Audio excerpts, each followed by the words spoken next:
Hey, Amy, Yeah, Juan. give me that beat. It's Baseball Shangri-La with Amie Cuevas and Juan Ramirez.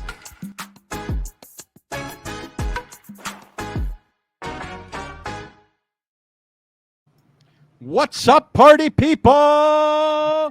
She's Amy Cuevas. I am Juan Ramirez. You are listening or watching Baseball Shangri-La. If you are listening on the audio portion, please make sure you're subscribed to the podcast. Rate us, write us a review, help spread the word. If you're watching us on YouTube, make sure you're subscribed to our YouTube channel. Hit that notification button. Give us a thumbs up. Leave us comments. We love engaging with you. And most importantly, make sure you're following us on social media on X at BB Shangri-La, on Instagram, YouTube, and Twitch at Baseball Shangri-La. Amy, ¿cómo estás? Are you melting? I'm melting.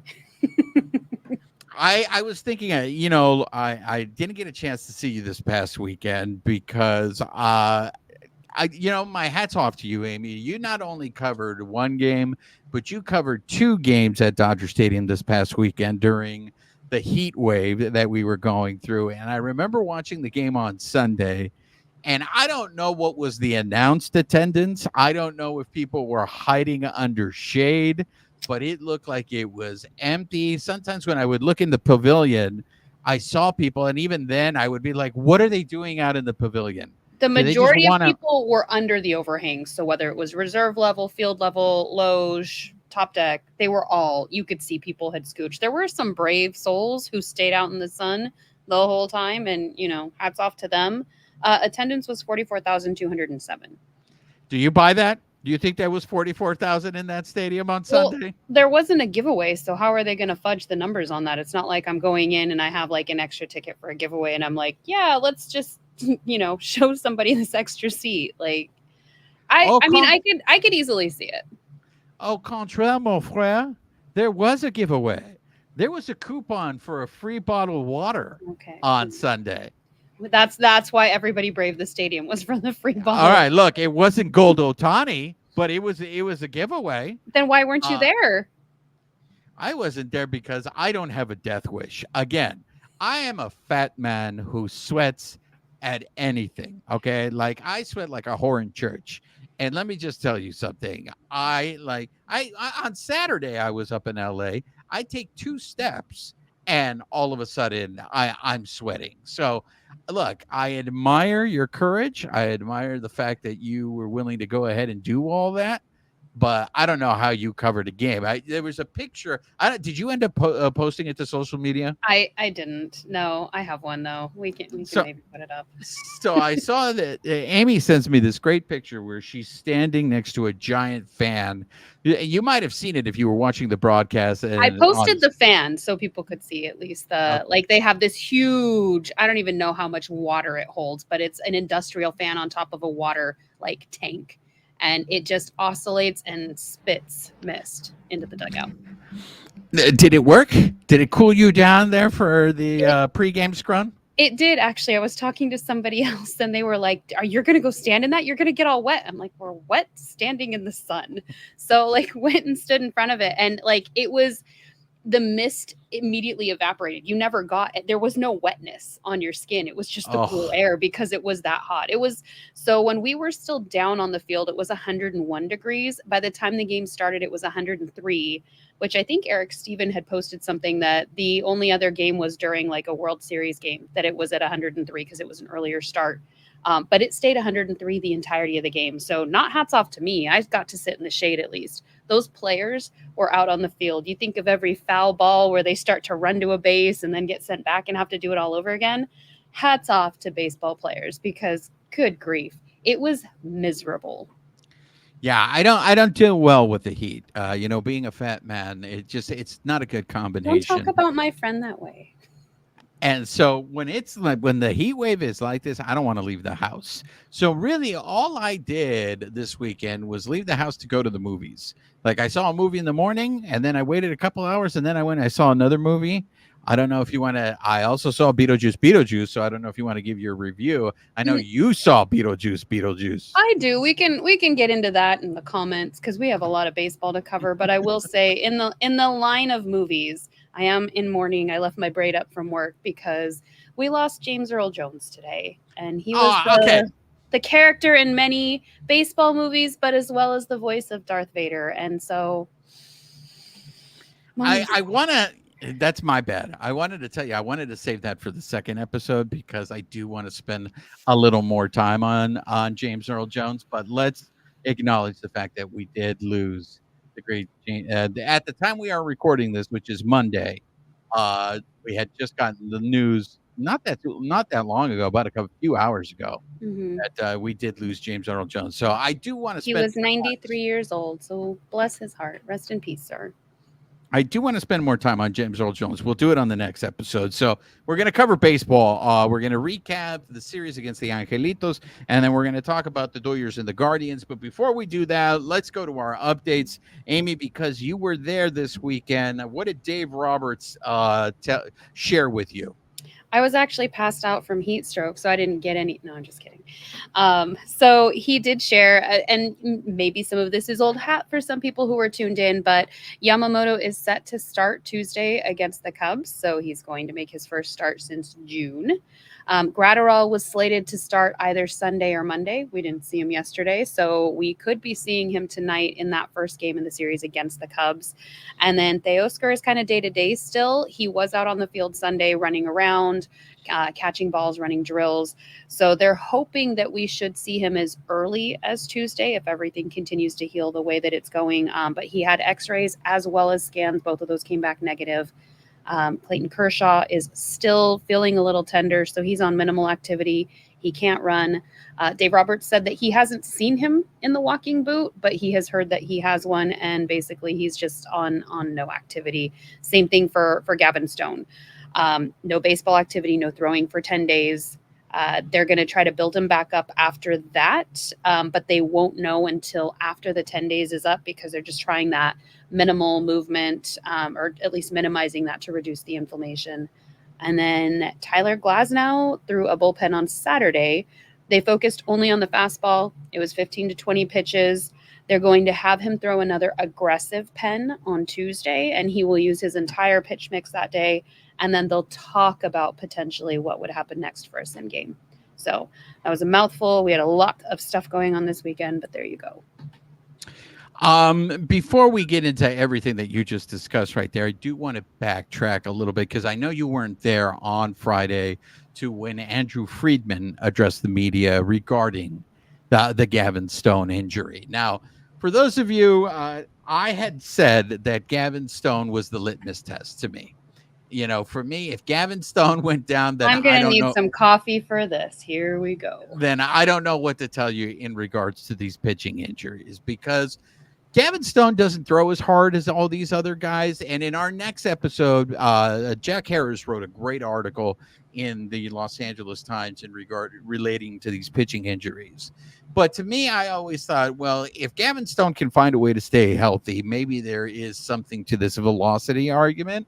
But Gavin Stone did not stay healthy, and I know immediately everyone thought, I saw this on Twitter, oh, this is just a phantom injury. This is to give him a rest right before the playoffs, and this has now become my new mantra, Amie, which is if he was okay, he'd be pitching. Mm-hmm. So I don't, because that was the first start he's missed all season. He's never missed a start. Yeah, so I don't believe that this is a phantom injury. So when Andrew Friedman came out on Friday and addressed the media and basically said he's not sure if we're going to see Gavin Stone again this season, it is the harsh reality. And what I do appreciate is, and I don't know who said it, I want to make sure I give proper credit in that media scrum. So I don't know who asked him the question, but when someone asked him about all these injuries, and then Andrew Friedman basically said, yeah, we're going to need to look into this in the offseason. Now, Jack Harris's article in the LA Times covers that, but I do just want to let you guys know we are going to go more in depth to that. But it is very, very disconcerting because all of a sudden I'm getting flashbacks to last year, Amie, where look, you better start warming up in the bullpen because the Dodgers may call you to go ahead. Hey, you're the pitching wonder. in pitch in Michiro. the playoffs. No. Michiro is a hitter. In softball, I am the Mexican Ichiro. I am Michiro. But Mm. when it comes to pitching, this is the reason why I would play first base in softball, because anytime I throw the ball, there's a pop in my shoulder. And you're Okay. not willing to sacrifice? Hell no. I have reached the age where I would die of la vergüenza if I went to my doctor and said, I need Tommy John so I can keep playing softball. Yeah, Yeah, I don't think they're gonna let me pitch. I'm a girl. Have you noticed So- there's none of those in the major leagues? They better try something different. Okay, so let's recap because we can intertwine these notes into what Mhm. happened in baseball last week. So the Dodgers split the series with the Angelitos, and then they took 2 out of 3 out of the Guardians over the weekend. So it was a winning week for the Dodgers. They extended their lead over the show pods to 6 games. And ladies and gentlemen, I think it is official. I mean, you could have done this beforehand, but I think you officially are allowed now to start mentioning the magic number. And the magic number at the time of recording this is 13. Lucky number 13. Ooh, and we have a Friday the 13th coming up this weekend. So, Amy, let's start off with the Angelito series. What did you see in the Angelito series? Oh man, was that a mixed bag? Whew. Well, we won that first one. So Bueller came out, pitched 5 innings. He only gave up 2 runs that time. He got his strikeouts up. There was an article recently, I think it was in The Athletic, about how in the last 2 games, I think it was in St. Louis, he kind of found his stuff. They decided to simplify everything, not try to continue to tweak. And it seems to be working. So the Dodgers got the win that night, 6-2. They did do it in the 10th inning. If you look at the scorecard, or if you're kind of looking back at the score, the Dodgers didn't score much throughout that game, albeit neither did the Angels. But they only had two runs in the original 9 innings, and then it was in the 10th inning, which, oh my gosh, they intentionally walked Shohei to get to Mookie, which they've done that before. And I think Freddie was like, hold my beer. And in this case, Mookie said it and made him pay. He hit a home run, and that's kind of what won us the game. Rojas kind of gave us the lead, but that home run punished him. Yeah, poor Mookie did hold my beer to Rojas. You know, Rojas he is going to did. sit here and get the credit. Hey, I'm a hero. And then Mookie said, hold my beer. You know, I mean, Bueller, I think everything that you said about Bueller is interesting. I think what you're looking for from Bueller now is consistency. He has looked better in his last few starts. Can he continue to do this? Because, Amy, I think I hinted at this on our last episode where I said, look, guys, you may have to pitch Bueller or Bobby Miller in the playoffs. In the playoffs, just because, look, I think the biggest thing, and we've talked about this, and I can't reiterate this enough, time is against the Dodgers. All right. The same way the magic number is working against the show pods and time is running out for them, time is running out for the Dodgers. We're going to see what Yamamoto looks like this week against the Cachorros. But this whole idea that Glasnow is going to have an aggressive bullpen, the fact that he was only throwing fastballs, it's a very slow start when he was just playing catch last week. Right. And we're less than 3 weeks away. So I think if we're lucky, you're going to get maybe Glasnow in 1 game before the end of the season. And who knows for how many innings? We were actually picking Eric Stevens' brain in the press box. And he's like, best case scenario, you maybe see Glasnow game 3. Maybe, if we ramp him up. Of the first round. Mm-hmm. Okay. And that's a maybe. And that's just spitballing. There's not like just, casual chatter. I agree with that. I think that is extremely optimistic of Eric, because I was about to say that was the optimistic view. We were talking right. multiple perspectives in this case. So no, I agree. I think that is a very optimistic view. I was about to say you need to be prepared that you're not going to see Glasnow in the first round. And what scares me about that, what makes me nervous about that is, let's say he can pitch in the second round and the Dodgers make it to the second round. But going out there and throwing a guy, like you're just throwing him in there and it's like, hurry up, we need you to run 100 miles per hour. Mhm. That I don't know if that's putting the guy in the best situation. But look, I also think Glass now is like, hey, I want to help the team win. I'm Well, it's going to do almost like whatever it takes. we're almost in Kershaw territory of like, yeah, my body's falling apart, but just throw me in, put me in, coach, put me in. Yeah. Like whatever I can do to stop. Like you're trying to just put your finger in the dam and see what happens. And the alternative is if let's say we don't get him in the DS, we've got Bobby Miller who's still trying to find it. And this is my fear. Bobby Miller settled down in that Wednesday game after the first inning, but the damage was done between the first and then kind of the start of that second inning. They got 6 runs. Like that's your offense. Sirens, sorry guys. Don't get scared. Don't get scared. David wants a taco. I know David wants a taco. I think David wants a taco is like on parole or something because every time he hears sirens from Amy's neighborhood, he gets all scared. I live on a main street. Sorry, guys. There's a firehouse like right down the street. They're actually coming in response to Bobby Miller's first inning because he gave up 5 runs like that.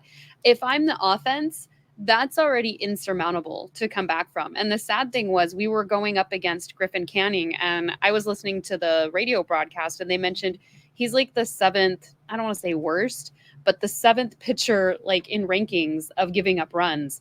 And we got 1 run in that whole game against him. Like we made him look like a stud. And I just Dude, this was his first start coming back from being called up, recalled from the minor leagues. Yeah, we made him look good. You're welcome, Canning. You are welcome. All right, let's go to that Bobby Miller Mitcher.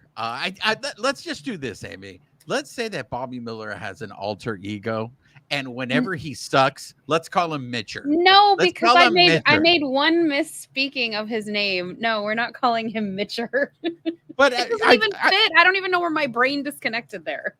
Look, we talked about this last week where he's going to pitch against the Cachorros, and I want to see what he looks like there, right? Because I brought this up. He pitches, I think, better at Dodger Stadium than on the road, right? Mhm. And he laid an egg.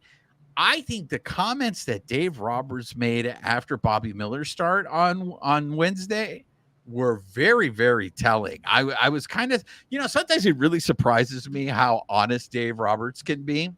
And basically, Dave Roberts said almost word for word, like, yeah, Bobby Miller's going to keep pitching because we don't have any other options. Like, we don't have any, we're basically throwing him out there because we don't have any other pitchers. That's actually something that got asked multiple times this weekend as far as like, well, what are you going to do? Like there was, I don't want to say panic, but there was just, well, you guys don't have anybody. What are you going to do? And his thing was, we're going to take what we can get. We may be tough on the bullpen, but it's nothing that they haven't done all year. And it was like, I appreciate the honesty, Dave. Thank you. I mean, it's true. I mean, it is absolutely true. So, but that comment I found interesting. But the other one that I found interesting was it's a combination of what he said and then what Bobby Miller said in his post-game interview. And it seemed that Roberts wasn't happy with the pitch calling in that game. And he doesn't know if it was something between Bobby Miller. He doesn't know if it was Austin Barnes. But there seems to have been a disconnect. And even Bobby Miller, in his comments in the postgame, I think he didn't realize it until after he said it. He was just like, the changeup was really working for me. And then all of a sudden he's like, maybe I should have thrown the changeup more. It's like he came to the realization like, I should have thrown to the changeup more. But I feel like there's this mentality, and we'll talk about it more in our second episode, when someone can throw really hard, and I feel like they get in a situation where, runners are on base. They go, you know what? I'm just going to throw it as hard as I can because they can't catch up on my velocity. Well, surprise, they can catch up on your velocity, dude. And whether you put it on the inside of the plate or the outside of the plate, they hit him hard. But Mhm. what surprised me was when Robert says that he wasn't really happy. He always refers to it as the fingers. When Austin Barnes is calling a game, like, or Will Smith, he always like, yeah, Will Smith was really good with the fingers. Austin Barnes was really good with the fingers, right? And so Robert's in the post game is like, I don't know what was going on with the fingers. And part of me is just like, wait a minute, you're the manager, man. You can see what's happening in that first inning. If you don't like the pitches that are being called, you can go out on the mound and go, guys, what the fuck is going on? Like, what are we doing here? Like, why aren't we trusting what is playing? So I found that interesting. But again, whatever, like, what if he pitches well against the Cachorros this weekend, Amy? But he's at home. So then does Right? that go more Yeah. to your theory of he's pitching at home so he's more comfortable there? Or I mean, I don't know if it's head trash where it's just like he's got a lot on his shoulders. He's trying to figure it out. What you hear some of the commentators say, like he's got almost too many choices. We need to, maybe with Walker Buehler, we need to pare that down, narrow it down, and just, hey, let's just be simple. Let's just go with what works for right now and then build up. Or, it's just you almost get into a jam and then it's like, I don't know how to get out of it. And I mean, with the exception of those 5 runs that scored in the first inning and then that one home run he gave up in the second. I mean, he eventually gave up one in the 5th, but he got through the next, like, those 3 middle innings that he pitched. Like, he sat them all down. So, like, whether it was just plays on the field or him striking them out, he was able to settle in. But like you said, the damage was done. So it's like, at that point, if your team's already not hitting this other guy and they've got this insurmountable, score to overcome, that's a lot. Oh, look, that's why it baffles me when I have Dodger fans come up to me and send me messages and go, well, why don't we put Bobby Miller in the bullpen? Guys, I don't trust Bobby Miller in the bullpen. You're going to bring him in for one inning. The guy doesn't have his control. He doesn't know what his pitches are. And if he blows up in one inning, like what we saw against the Angelitos, that's it. That's the ball game in the playoffs. Because in the playoffs, you're going to be playing teams that have better pitching. And, yeah, you can't have an inning like he there. had in the first inning in the playoffs coming out of the bullpen. You just can't. Much like, is it Buehler who always has a rough first inning?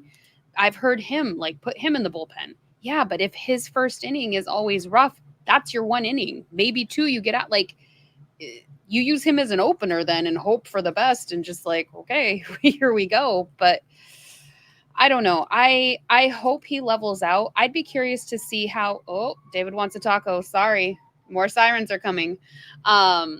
I'd be curious to see what the pitching looks like. Will Smith versus Austin Barnes. Like, is there a correlation there, or has he just been kind of ramping up and trying to see how it goes? That's an interesting point, but he also brought up, and I know I'm going to mute myself while you talk so that I don't scare David wants a taco. Man, we have some hot takes here. Obviously the police department doesn't agree with our takes, so they're coming after us.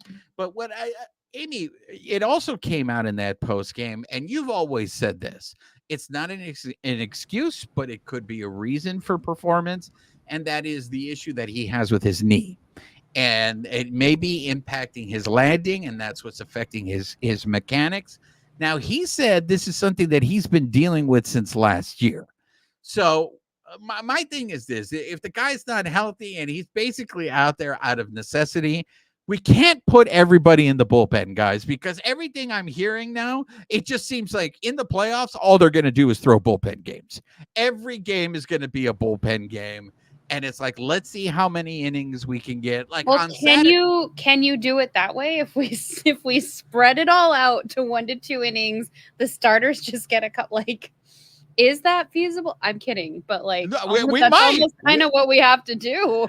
Keep everybody fresh, and we just pair it out. All right. I mean, at this point, what are you going to do? You're going to have to be prepared for anything because the body count it's really high.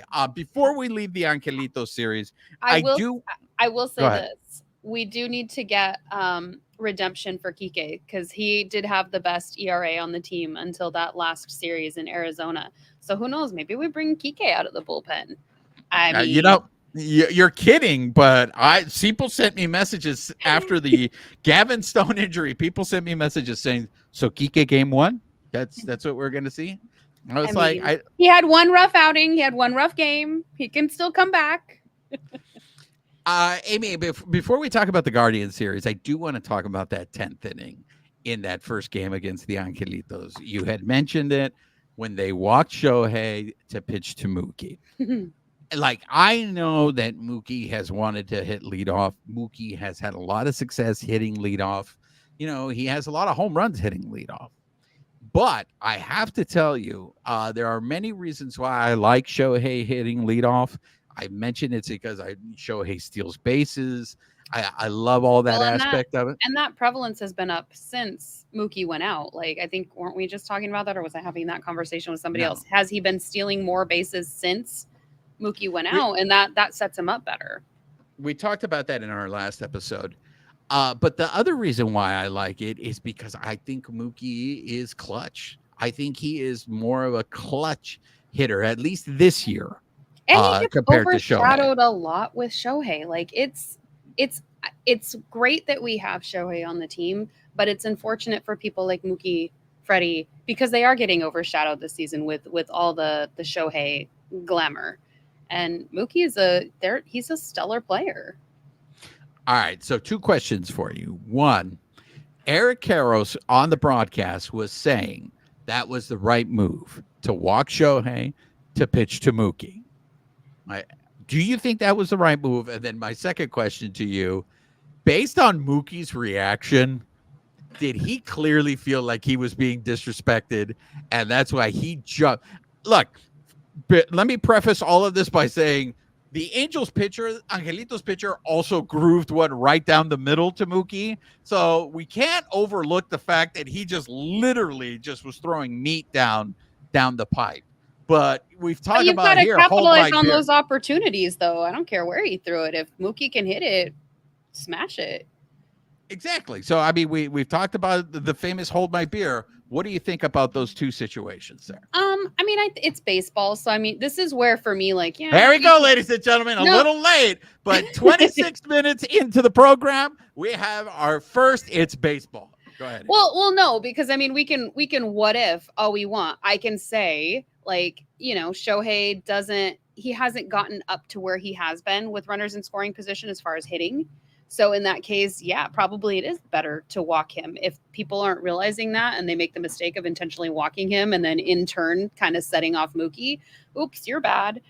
But at the same time, he's also been clutch in other situations. So that's where, like, for me, it's hard to kind of should we not, because that's where it is baseball to me. And I'm not trying to be glib just saying it again, but anything can happen. That's why you do watch. Like, that's why I watched that blowout game last week that was horrible and most people turned it off. It was like, can the B team come back? Like, could they at least cut the lead?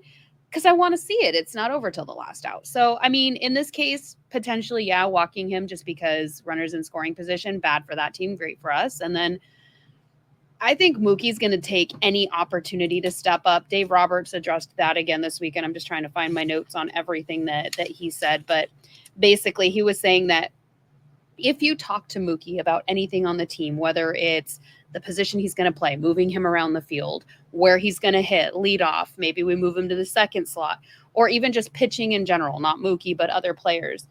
He said that Mookie's actions follow what he says. Like, everything he talks about is winning, and all of that situational stuff, he gets buy-in from the team, but that's his mentality toward the game. And if you hear Shohei, anytime somebody asks him questions about, like, well, what do you think about this? Or you're about to hit this record, he's focused on the World Series. So is Mookie. So in that case, whatever you would have done, I think both of those players would have risen to the occasion. It just so happened they maybe kind of pissed Mookie off in the interim, and it worked out in our favor. Were you surprised by the visceral reaction that he had running the bases? Like, there was a lot of it being said that they haven't seen that amount of emotion from Mookie probably since that 2020 World Series. And this is a regular season game. Did that take you by surprise? I mean, it didn't, just because he's a contender, but I feel like I feel like Freddie had kind of that reaction too when they walked Shohei to get to him, and it was like he might have been a little gentler about it, but it was still like, hold my beer. So he did feel disrespected then, even though he won't admit it, right? I don't know if he felt disrespected, but I feel like, well, in this situation, if you're going to walk one of our better players and he knows he's a good player too, like, I'm going to rise to the occasion. I mean, what would you do in that situation? Let's say you and I are both top caliber players. They walk me to get to you. What are you going to do? You're not going to like slouch at the plate. Like, all right, well, it's just another at bat, you know? Well, that did happen to me in the world of professional men's softball. Okay. So I was hitting fifth, and the guy in vodka right now. I was hitting fifth, and Matt, our biggest slugger, who hits home runs all the time, was hitting fourth, and he's in the cleanup spot, and they walked him to face me. So I walking up to the plate, and Matt hands me the bat, and he says to me, "They're disrespecting you, bro." And I was like, and so I didn't say anything. I looked at that pitcher, I got in my batting stance, and I ripped a base hit up the middle of him, and I won the game, Amy. So yeah, Matt, who's a much better softball player than I am, he told me I was disrespected, and like Mookie, I took it personal. I did the Michael Jordan meme. I did the Michael Jordan meme where I was like, so I took it personal. I was gonna say, so you won the game, and then Shohei walked up behind you and just hit a home run just to like secure it. Pretty much, yeah. To take your glory. Matt came. Pretty much. Matt's like second came in and didn't. Well, look, for me, what I don't know. Like the Angels, like Ron Washington can justify it in baseball terms, that move. And like I said, Eric Karros repeatedly on the broadcast was saying it was the right move. It was the right move. But there is a part of me, and I don't know if they'll ever admit it, they didn't want Shohei to be the one to beat. Oh, I'm sure, because you heard them. They weren't talking smack before the game, but Ron Washington, I mean, he said some stuff. And then as we were talking about last week in our previous episode, they didn't actually have anything to commemorate him. They had a slide that came up on their big screen because but they did in game 2. Did they? They honored him before the game? Because I asked the media who was there, and they said no. It was just that one slide. I heard conflicting reports that before game 2 they did play a video. I also heard the reason why they didn't play a video before game 1 was because they had already played a video in spring training during the Freeway series there. And I get it. If that's what you guys, I know it's not the regular season, but you can't keep are the Dodgers going to keep playing? Like Cody Bellinger's coming into town. Are they going to play another tribute for Cody Bellinger? They already did last year. Well, I think the question would be I think it's different though. I'm not saying this year they need to play a tribute, but if it was the difference between we did it in spring training and an exhibition game versus in the season, how many people actually go to the exhibition games versus somebody who's going to be coming in the season, going to watch Backstage Dodgers, or maybe they flash that up. I don't know. So to me, that's where the difference was. No shade to the Angels. They get to decide how they want to do it. It's just interesting, one stadium to another, how they decide to handle some of that stuff. So, and being that Sam Blum had written an article about it, to me, it just brought it more to the forefront. Let's see what happens, especially because he was a pivotal player in their franchise. And if they decide not to honor him at all, again, that's their prerogative. It's just interesting. No, I agree with you. It was a very simple decision. Just play a video before game 1. But like I said, Ron Washington could justify it in baseball terms. The fact that Shohei was a left-handed hitter, there was a righty on the mound. You'd rather have a righty face a righty. But there is a part of me that is always going to think, you guys just didn't want Shohei to beat you because first time Shohei comes in a regular season game and he beats you in that way. I don't know. But way to give the fans, like Dodgers and Angels fans alike, like way to walk the guy who is part of both franchises essentially, like in the 10th inning. Like it's very unbaseball like let the guy smash it or let him get out. And then Mookie pulled a Juan Ramirez, right? And he just said, that's what we're calling it now. Okay. Yeah, he pulled a Juan Ramirez. He hit the home run. All right, let's move over to the Guardians series.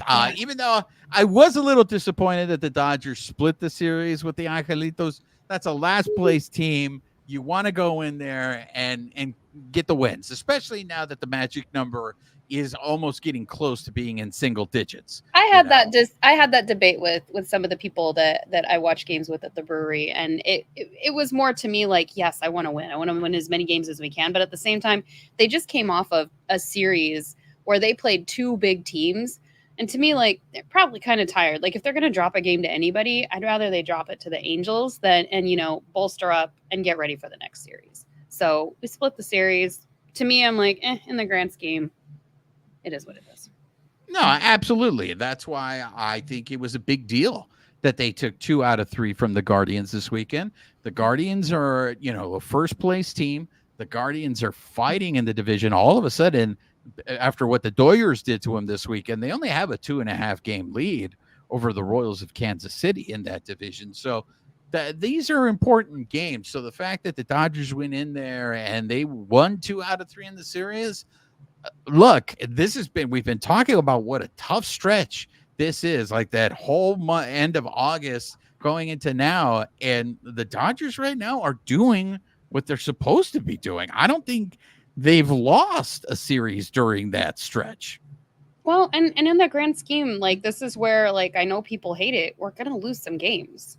People don't get to the end of the season and they're 162-0. So there's going to be some losses. I know we're going to talk about other teams in the next episode, but there are some teams where they're losing more than they're winning, and that would be unfortunate if you're a fan of that team because you want your team to do well. So in this series, it was interesting too because we had Landon Knack called back up because Gavin Stone was scratched on Friday, and then we had a full-on bullpen game Saturday, and then you had Flaherty come in and just pick everybody up. All right, bullpen, I got this. Put everything on his shoulders and pitched 7 1/3 innings. Real quick, Amie, did they explain why Robleski only went 2 innings on Saturday? Had he already pitched in the minors earlier in the week? Was he on a pitch count? I don't know if he had already pitched. What they said on Saturday was because that question got asked, like, why isn't he starting? And they basically said that Robleski is in the pen that day. They still consider him a starter, but they weren't even sure if he was going to pitch on Saturday. He didn't know when he was going to pitch at, just that he would be available if they needed. But so it was a full bullpen game from the beginning. With Brazier starting, and they basically what he was saying was they view him as a starter, but they wanted him to be able to go out of the pen. They think that's good for his growth, and it was a good opportunity for him. So maybe having the limited innings too is like, don't F up because we're giving you this many or this many. Stay, but here's your curb. You better stay in between it. I don't know. And this is, again, as Amie says, this is baseball. After that crazy softball series that they had out of Arizona over the weekend, they then have a tough time scoring runs against the Angelitos in that Wednesday game in Canning, and then poor Landon Knack, who just comes up here. Look, I think Landon Knack right now is a viable option to pitch in the playoffs. 100%. I mean, I really think. Being a rookie aside, and that's everybody's concern, like with Stone, everybody like, oh God, all these young kids, if you want to put them in the playoffs, well, they've never pitched before. Okay, well, we don't have pitching, guys. So whether they've been in a playoff situation or not, this is where we're at. So Knack might be one of those people. I just felt bad that in the first inning, you see Theo go down getting hit by a pitch. So Teoscar's out, tried to run it out, didn't work. Even on Saturday when we saw his foot in the clubhouse, he had a big ball still on it. Like it had gone down half the size, he said, but it was still, that thing looked tender.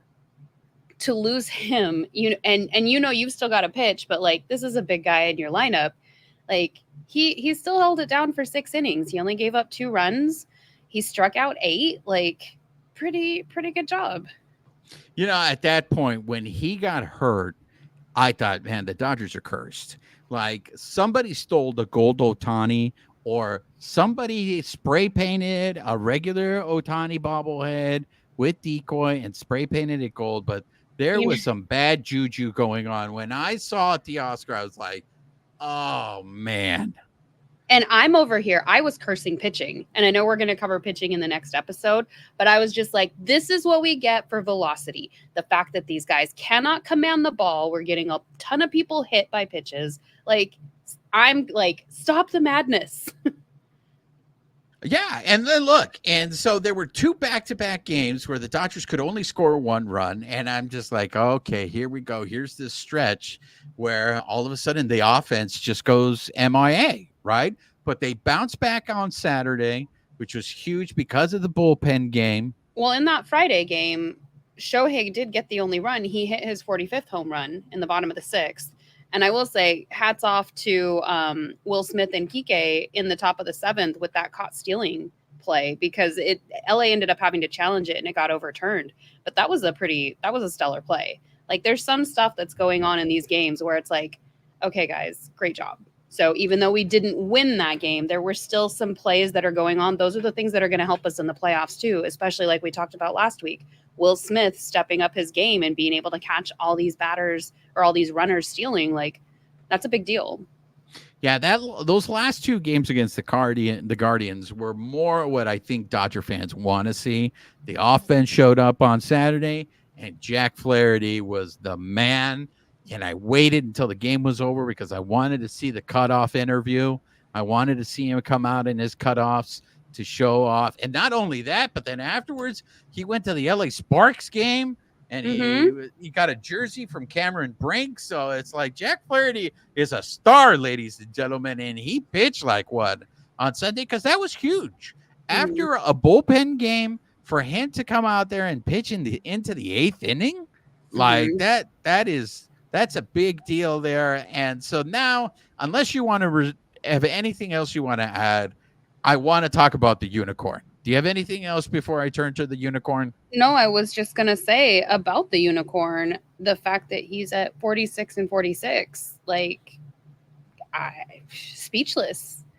But not only is it because it's 46, Amy, that home run that he hit on Sunday, that was such a shot that they had no clue where the hell the ball was. They did even the umpires like, hey man, we got to look at this. And it's just like, dude, nobody knows where the ball is. Dude. I had actually call it a home run. I had been taking pictures in the press box. So I was following it with my camera. Eric, Steven, and I were talking, and I'm trying to offload my pictures so that we could zoom in and see if we could see it. And all we could see was kind of the flailing of the fans. Like, they're all pointing, like you could see everybody. But he was doing the same thing with the Sportsnet LA broadcast. And, we're doing the same thing, probably the umpires and the people in New York were doing. But eventually they did call it a home run. I mean, it looked in the vicinity of that 1955 sign that we have over there on the very, very edge of the visitors' bullpen. So was it just because it was that high? Like, my daughter was watching the game, and the minute he hit it, she was like, oh my gosh. Like, he was just like, he turned on that thing. It was that it was high, but where he hit it, if you look at that area, that sign is white.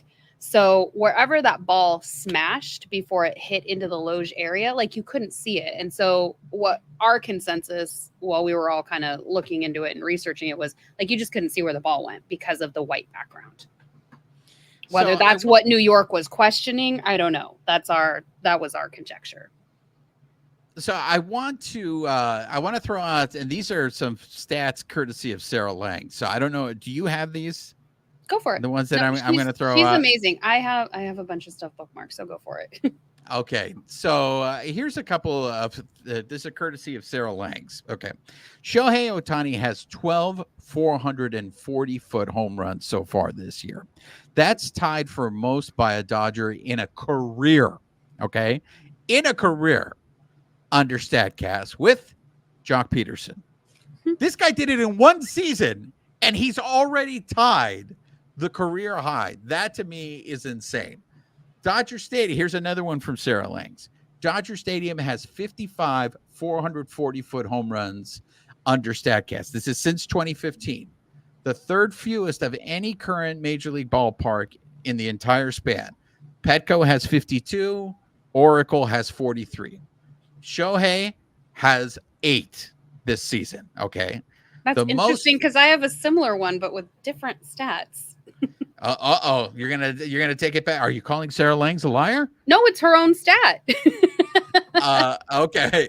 So, I mean, that not only is it just 46-46, and I'm still worried about the home runs. It's less than 3 weeks left in the season. I know people are like, Juan, less than 3 weeks. He can do it. I'm more convinced he can get the stolen bases. But the home runs, I'm worried what happens if he gets into a slump, or what if they stop pitching to him, Amy? What if they start intentionally walking him? That would be messed up, and that wouldn't be very sportsmanlike. But this is also where I'm just like, aren't we just trying to make it to the postseason at this point? I want him to break the record, make no mistake. But like, I think in this respect, I take more of a Shohei and Mookie approach to it of, if they get there, great. We will celebrate every step of the way, because somebody, much like you, like, yeah, it's 46-46, but it's not 50-50. Yeah, but 46-46 is still a number nobody has achieved. So Yeah, to me, I'm like, oh, go ahead. We're already in uncharted territory. Like, everything right now is a record, but Right. there is But something so about the significance celebrate of 50-50. And what concerns me is, like, for example, against the Cachorros are playing for their wild card lives. So if you have a situation like you had with the Angelitos, where the game is on the line and Shohei's at the plate, let's walk Shohei. You know, that's what I'm concerned about. If he gets on base, I think he will get the stolen bases. It's the home runs that I am worried, because we are there's less than 3 weeks left in the season. That would be, I just think that would be messed up if anybody did that. Just like, yes, if you have the game on the line, but like, let me put it another way. If the Dodgers did that to another team that was also going for a record, do you know how much hell they would get? Oh, and you're going to hear it especially if he gets walked at Dodger Stadium. The boo birds are going to come out of anywhere, you know. But at the end of the day, that doesn't change anything. No, but look, they took 2 out of 3. They cut down the magic number to 13. They have a 6-game lead, and they're back in the lead in the MLB, because for a second we were leading the MLB, and then for one day we were behind the Phillies, and now we're back up. So this is the roller coaster ride that is September. Buckle up, Buttercups. So they got 3 against the Cachorros, and then they go to 4 against the Bravos, who the Bravos all of a sudden are in a dogfight with the Mets for the last playoff spot. And don't look now, guys, but the Metropolitans are only 2 games behind the Show Pods for the first wild card spot. So if it's crazy. Less than 3 weeks left. Things could go nuts on here. But that series in Atlanta with the Bravos have a lot to play for, because they're fighting for their playoffs lives. So these are going to be tough games, very tough games. But so far, the Dodgers have responded. But you just got to wonder, with all these pitchers going down, will it catch up with them at one point or another? Well, and at the end of the day, we get what we get. Much like Dave Roberts said, you gotta take what comes to you. So this is, I worry about your mental health, my friend, over the next couple of weeks. Don't worry about it. I'm good. I'm good. Okay. At this point, look, they're gonna make the playoffs, so I'm not worried about that. I'm more concerned about Shohei and 50-50.